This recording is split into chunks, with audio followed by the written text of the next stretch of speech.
Hey ballers, so this was supposed to be the video I make where I boo-hoo about how crappy a winter it's been here in Bakersfield, but the sun's trying to peek out, and Charlie's Key West and Rico Suave are like half a mile away. I can hear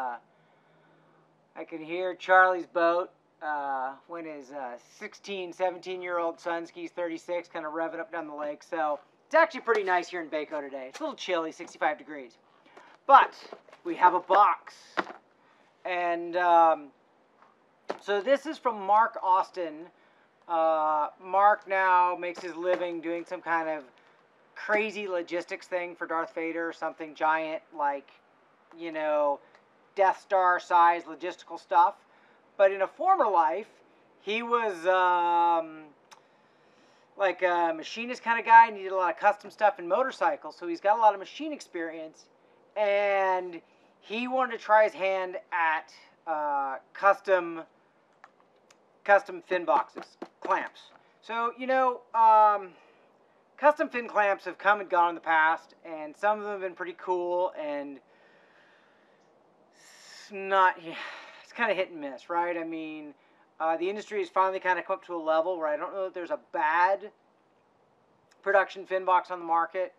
The last big one that people complained about was the Conley, and Conley just revised theirs kind of up to current standards, and the current one is really nice. But Mark thinks he has something special in here, so let's take a look. Lucky Knife, Jeff Gastra, you know the spiel. So it's, what is it? It's like 65 degrees here today. The Bumblebee Mastercraft is still on the trailer next to the house over there. I'm going to say we're going to do a little bit of work on the islands. The water's down, the lake's behind the camera there. And then get back to skiing here pretty soon. Alright, so the Mark Austin design, or MAD design, custom fin block. So it's pretty cool. This one, show it to the camera, this one has my name on it, John Horton, but this is really kind of a Freddie Winter signature product. If you want to get one of these, I think Freddie is kind of the distribution point. So Freddie runs this, and Minonco Stard runs this, and Trent Failenson runs this. So kind of some pretty significantly bitchin' skiers run this fin block. So I've got some ideas about what's special about it, but let's take a look. So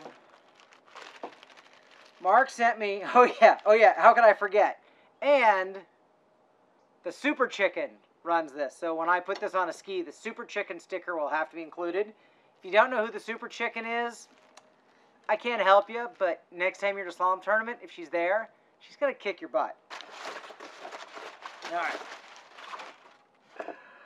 So, this is not your normal T-handle. A lot of us, I confess, I've stolen a lot of these from D3 over the years. I say stolen. Every time you get a new D3, you get the T-handle that fits every ski in the industry from them, and you always make sure you keep that. Well, this is a different size, so you got to ask yourself why, and I happen to know why. It's because Mark spec'd a finer thread. I'm going to show this here to the camera. Hopefully it shows up in the video when we're done. A finer thread set screw. And this set screw is also, I don't know the technical name for it, but it doesn't have a crown on it.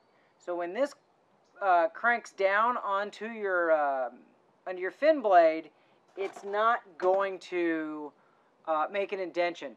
That's something that Jay the Fin Whisperer made a big deal of in his book, and I think he's really right, is the standard set screws that are on almost all the fin blocks, they've got a crown on them, so when the set screw hits your fin block, or your fin itself, it makes a little gouge.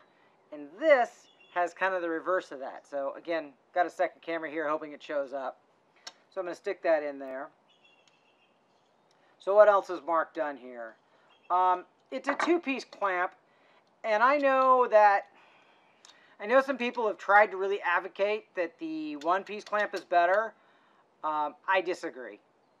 I really prefer the two-piece clamp. So what I mean by that is, well, if I had my other wrench here and I could pull this apart, whatever.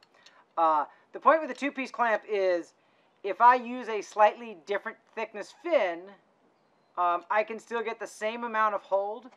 And where that shows up is during adjustment, when you want to get these screws just past snug, but still kind of move, and then use the set screws to get things exactly right.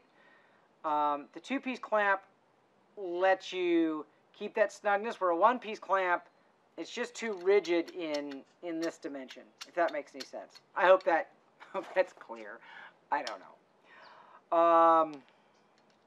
All right, guys, you know, it's, oh, yeah, one more thing, and you'll see this again. I don't know what you call these screw holes. The holes that you're going to use to actually screw the fin block down into your ski are elongated out. And the reason for that is, well, it all actually started, I believe, with, there's a generation of goods where they went from this is like 5-10 years ago, where they went from a hole pattern on the fin block that was slightly wider, slightly narrower. I think it's from 97 to 9800. That might be totally false. I apologize, Dave Good, if I got that wrong. But at that time, Mark Austin was helping out Dave Good with some fin... I'm sorry, not helping out Dave Good. Helping out Steve Schnitzer with some fin block design. And, oh, airplane going overhead. Slowly. Crop duster. Oh, yeah. So, Mark was working with Schnitzer, and whatever the logic was, they came out with this elongated hole pattern in here. And what it really comes down to is this fits on most brands of skis, which is kind of unusual for most fin blocks. So it definitely fits on HO and Monte Carlo and Radar. I think it's going to fit on D3, although I would double check before you do that, and I don't have the foggiest about Conley. So, and probably certainly not O'Brien. I don't know what I forgot in there. Oh yeah, did I say it fits on goods?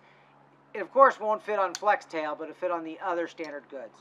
So it's kind of a universal. It's the World Champion Edition in honor of Mr. Frederick Winter, and I'm looking forward to using it. That's all I got. Ballers, hope you're having a good winter, and I'll see you in the forum. Thanks, guys.